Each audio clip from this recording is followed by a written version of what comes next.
Les annonces de chiots à vendre sur Internet se multiplient et vous avez bien lu. Les prix demandés atteignent plusieurs milliers de dollars, jusqu'à 6 000 $ pour certaines races. Depuis le début de la pandémie, on a remarqué une augmentation du nombre d'adoptions des chiens. Clairement, c'est parce que les gens s'ennuient, ils veulent s'occuper, donc c'est une bonne chose parce que ça vide les refuges. Il y a des gens qui en profitent présentement pour vendre des animaux sur Internet au-delà du prix ou de la valeur réelle. Dès qu'on a un chien d'affiché, on reçoit des dizaines de messages pour ce chien-là.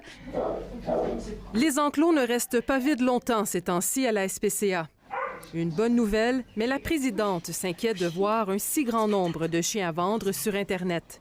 C'est surtout troublant parce qu'on ne sait pas souvent d'où viennent ces animaux-là.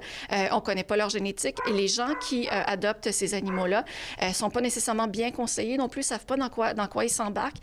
Et puis on craint que dans quelques mois, ces animaux-là se retrouvent chez nous. Donc oui, c'est quelque chose qui nous fait peur. Ces annonces sur la toile font craindre le pire. Une nouvelle formule d'usine à chiots 2.0 orchestrée par un réseau bien établi. Ils déposent un animal chez une famille d'accueil, si on peut appeler ça ainsi.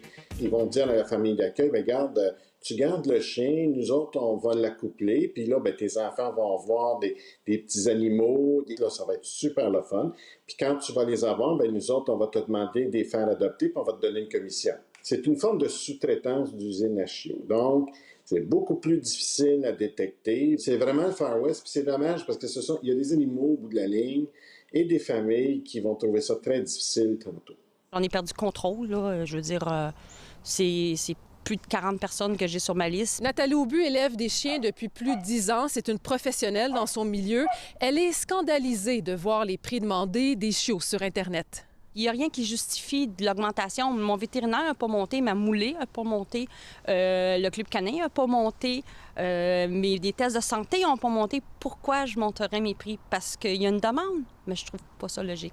Elle précise que la demande d'un dépôt n'est pas une pratique courante et suggère de se méfier des éleveurs qui refusent les visites sous prétexte de la pandémie.